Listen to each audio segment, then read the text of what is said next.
Hello साथियों, स्वागत है आप सबका सोच ऑनलाइन क्लासेस में। कैसे हैं आप? उम्मीद करते हैं अच्छे होंगे। आप लोग का पढ़ाई लिखाई खूब बढ़िया से चल रहा होगा। अगर आप भी बिहार बोर्ड इंटर परीक्षा 2026 में एग्जाम दीजिएगा तो यह क्लास आपके लिए महत्वपूर्ण होने वाला है, क्योंकि यह जो प्रश्न है यह एग्जाम में 100% लड़ेगा। ठीक है, तो आप लोग क्लास को लास्ट तक जरूर देखिए। क्लास में नए हैं तो क्लास को लाइक कर लीजिए, अपने दोस्तों को भी शेयर कर दीजिए, चैनल को जरूर सब्सक्राइब कर लीजिए। तो ये जो पहला जो प्रश्न दिया हुआ ना, इसका क्या ज्ञात करना है आपको? अवकलन ज्ञात करना है। ठीक है, ये इस प्रश्न का। तो हम लोग क्या करते हैं, इसको सवाल को सॉल्व करते हैं, बनाते हैं। ठीक है, आप लोग भी साथ में आंसर दीजिएगा। तो ये पहला प्रश्न है आपका यहाँ पे कि d e to the power x, but इसको अलग अलग कर लेते हैं हम लोग। डी एक्स, ठीक है, प्लस डी कॉस 5x बटा कितना हो जाएगा आपका यहाँ पे? डी 5x और गुना डी 5x बटा डी एक्स। ठीक है, इसका क्या करते हैं हम लोग? अवकलन ज्ञात करते हैं। जैसा कि आपको पता होगा d e to the power x d x, इसका अवकलन क्या होता है? E to the power x से होता है। ठीक है, और ई टू दी पावर क्या होता है? एक्स होता है। तो यहाँ क्या हो जाएगा? टू दी पावर एक्स हो जाएगा। और आपको पता होगी कॉस एक्स का अवकलन क्या होता है? कॉस एक्स का अवकलन होता है माइनस का साइन एक्स। तो माइनस का क्या हो जाएगा आपका यहाँ पे? साइन एक्स जगह पे क्या है यहाँ पे? 5x, तो 5x लिखेंगे। और यहाँ देखिए इसका क्या हो जाएगा आपका यहाँ पे? 5 है। देखिए इस लिया जो 5 को हम बाहर ले लेते हैं, क्या बचेगा यहाँ पे? डी एक्स बटा डी एक्स। ठीक है, तो 5 गुना डी एक्स बटा डी एक्स कितना हो जाएगा? 1 हो जाएगा। तो 5 गुना 1 करेंगे तो क्या हो जाएगा यहाँ पे? 5 हो जाएगा। तो गुना में क्या लिखेंगे यहाँ पे? 5 लिखेंगे। इसी को हम लिख सकते हैं to the power x minus का 5 साइन 5x। ठीक है, ये इस प्रश्न का आंसर हुआ to the power x minus का 5 साइन साइन 5x। एक का सही आंसर ऑप्शन नंबर सी हो जाएगा। देखते हैं दो नंबर प्रश्न, आप लोग भी साथ में आंसर दीजिएगा। ठीक है, दो का प्रश्न है आपका यहाँ पे कि साइन इंटू में साइन इनवर्स 1/2, इसका मान क्या होगा? देखिए आपको एक फॉर्मूला पता होगा कि sine into sine inverse x, sine inverse x का फॉर्मूला कितना होता है? साइन एक्स होता है। क्या होता है? साइन एक्स होता है। इसी तरीके से हम देखिए साइन इंटू साइन इनवर्स 1/2 बराबर क्या हो जाएगा आपका यहाँ पे? 1/2 हो जाएगा। इसका मान कितना होगा? 1/2। दो का सही आंसर ऑप्शन नंबर बी हो जाएगा। देखते हैं तीन का प्रश्न। ठीक है, तीन का प्रश्न है आपका यहाँ पे, यह मैट्रिक्स प्रश्न, मैट्रिक्स है, इसको गुना करना है। तो जो प्रश्न दिया हुआ है इसको लिख लेते हैं हम लोग पहले। यहाँ पे 2 है, 3 है, 5 है और कितना दिया हुआ है? 7 दिया हुआ है। यह पहला मैट्रिक्स है और दूसरा मैट्रिक्स दिया हुआ है यहाँ पे 2 और 5। ठीक है, इसको क्या करना है? गुना करना है। देखिए 2 को 2 से गुना कीजिएगा तो 2 गुना 2 कितना हो जाएगा आपका यहाँ पे? 4 हो जाएगा। प्लस 3 को फिर 5 से गुना कीजिएगा तो 3 पंचे कितना हो जाएगा आपका यहाँ पे? 15 हो जाएगा। फिर देखिए 5 को अगर आप 2 से गुना कीजिएगा तो 5 गुना 2 कितना हो जाएगा आपका यहाँ पे? 2 हो जाएगा। प्लस इस 7 को अगर 5 से गुना कीजिएगा तो 7 गुना 5 कितना हो जाएगा आपका यहाँ पे? 35 हो जाएगा। ठीक है, आपको मैट्रिक्स गुना करने के लिए आता होगा। इसको जोड़िएगा तो 15 और 4 कितना हो जाएगा आपका यहाँ पे? 19 और 10 और 35 को जोड़िएगा तो कितना हो जाएगा आपका यहाँ पे? 45 हो जाएगा। 19 और 45 हो जाएगा इसका आंसर, 19 और 45। ठीक है, तो इनका सही आंसर ऑप्शन नंबर डी हो जाएगा। देखते हैं चार का प्रश्न। देखिए इसका परिमाण ज्ञात करना है, या मापांक बोलिए परिमाण, परिमाण बोलिए, एक ही बात होता है। तो इसका क्या निकालने का फॉर्मूला क्या होता है? परिमाण निकालने का फॉर्मूला होता है आपका यहाँ पे कि root under x square plus का वाई स्क्वायर प्लस का जेड स्क्वायर। ठीक है, और एक्स वाई किसका मान होता है? या आई का गुणांक होता है एक्स का मान, जेड का गुणांक होता है वाई का मान, और के का गुणांक जो होता है ना वो जेड का मान होता है। एक्स का मान नहीं तो कुछ तो एक है, एक का स्क्वायर हो जाएगा। वाई का गुणांक देखिए यहाँ पे माइनस का 2 है, चीज सही लेना है। माइनस का 2 का स्क्वायर हो जाएगा। प्लस जेड का गुणांक कितना है यहाँ पे? 2, तो 2 का स्क्वायर हो जाएगा। आप लोग इस साथ में ध्यान रखिएगा। यहाँ देखिए एक का स्क्वायर तो 1 हो जाएगा, माइनस 2 का स्क्वायर 4 हो जाएगा, फिर 2 का स्क्वायर 4 हो जाएगा। इसको जोड़िएगा तो कितना हो जाएगा? तो इसका 9 हो जाएगा, रूट का 9, और 9 का वर्गमूल कितना हो जाएगा आपका यहाँ पे? 3 हो जाएगा। तो 4 का सही आंसर ऑप्शन नंबर ए हो जाएगा। देखते हैं 5 का प्रश्न, आप लोग भी साथ में आंसर दीजिएगा। ठीक है, 5 का प्रश्न है, इसका क्या ज्ञात करना है आपका यहाँ पे? समाकलन ज्ञात करना है, या निश्चित समाकलन से प्रश्न है। तो प्रश्न दिया हुआ है, उसको लिख लेते हैं। प्रश्न है आपका यहाँ पे 3, यहाँ पे लिमिट दिया हुआ है 0 से 3, एक्स क्यूब दिया, एक्स क्यूब है, सॉरी, एक सेकेंड। यहाँ पे क्या दिया हुआ है? यहाँ पे एक्स क्यूब और डी एक्स है। ठीक है, जैसा कि आपको एक चीज पता होगा, पता है क्या होगा आपको? यहाँ पे देख लीजिए कि एक्स क्यूब का समाकलन क्या होता है? एक्स क्यूब का समाकलन क्या हो जाएगा? एक्स क्यूब का समाकलन हो जाएगा एक्स का पावर 4 बटे कितना हो जाएगा? यहाँ पे 4 हो जाएगा, क्योंकि पावर में एक जुड़ता है, और जो पावर होता है वही भागा में चला जाता है, प्लस का कांस्टेंट के जुड़ जाएगा। ठीक है, तो यहाँ पर तो निश्चित समाकलन है, तो इसमें के जोड़ना कांस्टेंट जोड़ना नहीं है। तो यहाँ पे इसका समाकलन क्या हो जाएगा? एक्स का पावर 4 बटे कितना हो जाएगा आपका? यहाँ पे 4 हो जाएगा। इसका लिमिट लगा देते हैं। लिमिट क्या हो जाएगा आपका यहाँ पे? 0 से 3। अब देखिए 3 भी गुना में है, तो 3 भी हम लोग गुना में लिख लेते हैं। ठीक है, थोड़ा पेन बदल लेते हैं आप। यहाँ देखिए 3, एक सेकंड, पेन बदल लेते हैं।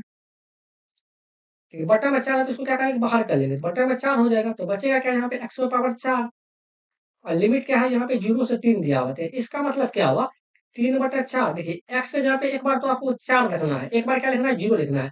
तो क्या लिखेंगे 3 है, पावर कितना है 4 तो 4 लिखेंगे, माइनस 0 लिखेंगे एक बार। पावर कितना है 4 तो 0 का पावर 4 हो जाएगा, ठीक है? तो 3/4 को तो 3/4 लिखेंगे। देखिए 3 का पावर 4 का मतलब क्या होगा, 3 को 4 बार गुणा करेंगे, 3 को 4 बार गुणा करेंगे, 3 गुना 3 गुना 3 गुना 3, तो 3 तिया कितना हो गया 9, 9 तिया 27, 27 तिया कितना हो जाएगा आपका यहाँ पे 81 हो जाएगा। यहाँ क्या लिखेंगे 81, तो 0 का पावर 4 है, इसका मतलब क्या होगा 0 होगा, ठीक है? तो 3/4 का तो 3/4 लिखेंगे गुना, 81 में से 0 घटाएंगे तो कितना हो जाएगा आपका यहाँ पे 81 हो जाएगा।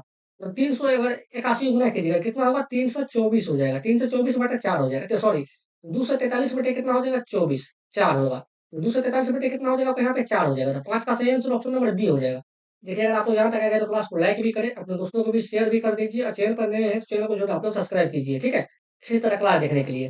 ठीक है, 6 का प्रश्न है आपका यहाँ पे, इसका समाकलन ज्ञात करना है। प्रश्न है आपका यहाँ पे x square into e to the power x cube dx. ठीक है, देखिए इस टाइप का जो सवाल दिया हुआ है आपको, तो आपको एक चीज करना है इसमें, इसमें पुट करना है, क्या करना है पुट करना है, तो पुट करते हैं यहाँ पे, पुट क्या करेंगे एक्स क्यूब को पुट करते हैं, एक्स क्यूब का मान कितना का रख देते हैं टी, तो इसका अवकलन करेंगे, क्या करेंगे अवकलन, जब एक्स क्यूब का अवकलन कीजिएगा तो क्या होगा यहाँ पे 3x² हो जाएगा, बराबर क्या होगा यहाँ पे dt बटा dx हो जाएगा, आपको अवकलन आता होगा। हमको dx का मान निकालना है, तो dx बराबर क्या हो जाएगा यहाँ से dt बटा 3x² हो जाएगा, ठीक है? तो dx की जगह पे क्या लिखेंगे dt बटा 3x², आपको यहाँ पे मान निकालने के लिए आता होगा, ठीक है? तो एक्स क्यूब का तो हमें एक्स क्यूब लिखेंगे into a to the power x cube है तो एक्स क्यूब रहने दीजिए, गुना डीएक्स की जगह पे क्या लिखेंगे dt बटा 3x², तो dt बटा 3x², 3x², यहाँ देखिए x² से x² कैंसिल हो गया, और बटे में 3 है तो 1/3 क्या करेंगे बाहर ले लेंगे, तो बचेगा क्या यहाँ पे ए टू दी पावर, और एक्स क्यूब का क्या माने हम लोग टी माने, यहाँ देखिए टी माने हुए, एक्स क्यूब की जगह पे क्या लिखेंगे हम लोग टी रख देंगे, और dt, ठीक है? तो एक फार्मूला आपको पता होगा कि e to the power x dx, इसका समाकलन क्या होता है e to the power x से होता है और प्लस का c होगा, ठीक है? 1/3 का तो 1/3 लिखेंगे, e to the power t का समाकलन क्या होगा e to the power c हो जाएगा, प्लस का क्या हो जाएगा यहाँ पे c, k रहेगा तो k, c रहेगा तो c, ऑप्शन के हिसाब से आपको करना है। 1/3 का तो 1/3 लिखेंगे, यहाँ देखिए t का मान हम रखेंगे, t का मान कितना है एक्स क्यूब, यहाँ e टू दी पावर क्या हो जाएगा यहाँ पे एक्स क्यूब हो जाएगा, प्लस का कितना हो जाएगा यहाँ पे c, 1/3 e to the power x cube plus c, option number B हो जाएगा 6 का। देखते हैं 7 का प्रश्न, देखिए 7 का प्रश्न है, इसका क्या ज्ञात करना है आपको अवकलन ज्ञात करना है, तो प्रश्न है आपका यहाँ पे देखिए डी साइन स्क्वायर एक्स बटे कितना दिया हुआ आपका यहाँ पे dx। ठीक है, सबसे पहले आपको घात को अवकलन करना होगा, किसका अवकलन करना होगा घात का, क्या हो जाएगा यहाँ पे 2 साइन एक्स हो जाएगा, ठीक है 2 साइन एक्स हो जाएगा x² का, और फिर साइन का भी करना है, तो साइन का करेंगे तो क्या हो जाएगा आपका यहाँ पे cos x हो जाएगा। ये देखिए ऑप्शन में अगर ई दिया हुआ तो यह आंसर होगा, नहीं तो आपका फॉर्मूला होगा कि 2 sin x into cos x बराबर क्या होता है sin 2x। आपको ऑप्शन के हिसाब से काम करना है कि ऑप्शन में कोई फॉर्मूला दिया हुआ है, ठीक है? ये ऑप्शन में यहाँ दिया हुआ है 2 sin x into cos x, यही इसका आंसर हो जाएगा, ठीक है? ये ऑप्शन में ई रहता, आपको यह मारना है sin 2x। देखते हैं अगला प्रश्न। अगला प्रश्न 8 का प्रश्न है आपका यहाँ पे, यह भी क्या है निश्चित समाकलन से, इसका प्रश्न दिया हुआ है यहाँ पे, लिमिट दिया हुआ है आपका 2 से 1 दिया हुआ है और 1 बटा x दिया हुआ है और dx, ठीक है? तो इसका आपको एक फार्मूला पता होगा 1/x dx, इसका समाकलन क्या होता है तो log x होता है, log कितना होता है x होता है प्लस का c हो जाएगा, ठीक है? तो इस यहाँ पे क्या लिखेंगे log x लिखेंगे, और इसका क्या दिया हुआ है लिमिट दिया हुआ है, कितना दिया हुआ है 2 से 1 दिया हुआ है, ठीक? अब देखिए x की जगह पे एक बार 1 रखेंगे, एक बार क्या रखेंगे 2 रखेंगे, तो यहाँ पे क्या हो जाएगा यहाँ पे log 1 और माइनस का क्या हो जाएगा आपका यहाँ पे log 2 हो जाएगा। और एक फार्मूला आपको पता है, फार्मूला क्या पता है आपको यहाँ पे कि log m बटे n का क्या होता है फॉर्मूला, तो log m minus log n होता है, ठीक है? इसको इस तरीका से लिख सकते हैं, तो log देखिए log 1 माइनस log 2 दिया हुआ है, तो इसको क्या लिख सकते हैं log m बाय n, मतलब m का जगह पे 1 है तो 1 लिखेंगे, और n का जगह पे 2 है तो 2 लिखेंगे, ठीक है? तो log 1/2 हो जाएगा इसका आंसर, तो log 1/2, 8 का सही आंसर ऑप्शन नंबर सी हो जाएगा। देखते हैं 8 का 9 नंबर प्रश्न, देखिए 9 का प्रश्न है कि सारणी का मान ज्ञात करना है, तो सारणी का मान ज्ञात करना है तो सिंपल इसको गुना कर दीजिए, देखिए तो ना करिए x को x से गुना करेंगे तो कितना हो जाएगा आपका यहाँ पे x² हो जाएगा माइनस, तो देखिए इसको इससे गुना करना है, जब इसको इससे गुना करेंगे तो क्या हो जाएगा आपका यहाँ पे x प्लस 1 इंटू हो जाएगा आपका यहाँ पे x माइनस 1 हो जाएगा, ठीक है? अब देखिए आपको एक फार्मूला पता होगा कि a² माइनस b² बराबर क्या होता है, तो बराबर फार्मूला होता है a plus b into a minus b, यही फार्मूला होता है, ठीक है? x² का x² लिखेंगे, देखिए एक बार देखिए जुट रहा है, एक बार घट रहा है, तो यहाँ पे देखिए a plus b into a minus b, इसको क्या लिखेंगे x² माइनस का a² minus b², a² minus 1 का जगह पे 1 का स्क्वायर करेंगे तो 1 ही हो जाएगा, ठीक है? इंटू हो जाएगा। तो एक्स स्क्वायर का एक्स स्क्वायर कर लिखेंगे और ये माइनस को गुना करेंगे तो माइनस का क्या हो जाएगा एक्स स्क्वायर और माइनस 1 को 1 से गुना करेंगे तो प्लस का 1 हो जाएगा। माइनस का एक्स स्क्वायर प्लस का एक्स स्क्वायर कैंसिल हो गया तो बचा क्या 1 इसका आंसर क्या हो जाएगा आपका यहाँ पे 1 हो जाएगा। 9 का सही आंसर ऑप्शन नंबर ए हो जाएगा। देखते हैं 10 का प्रश्न। 10 का प्रश्न आपका यहाँ पे tan इनवर्स 1 का मान क्या होगा? यहाँ देखिए tan इनवर्स 1 इसका मान क्या होगा? इसको हम इस तरीका से भी लिख सकते हैं tan इनवर्स tan 1 का मान क्या होता है? tan 1 का मान पाई बाय 4 हो जाता है, ठीक है? और आपको एक फ़ॉर्मूला पता होगा, फ़ॉर्मूला क्या पता होगा आपको यहाँ पे tan inverse into tan x बराबर क्या होता है फ़ॉर्मूला एक्स होता है। इसी तरीके से यहाँ देखिए tan इनवर्स 10 पाई बाय 4 बराबर कितना होगा आपको यहाँ पे पाई बाय 4 हो जाएगा, ठीक है? इसका सही आंसर क्या होगा? ऑप्शन नंबर सी हो जाएगा 10 का। देखिए यह आज का आखिरी आखिरी प्रश्न था। अगर आपको यहाँ तक आया तो क्लास को लाइक भी करें, अपने दोस्तों को भी शेयर भी कर दीजिए। चैनल को ज़रूर आप लोग सब्सक्राइब कर लीजिए इसी तरह क्लास देखने के लिए। आज के लिए इतना ही, मिलते हैं अगली क्लास में। Thank you.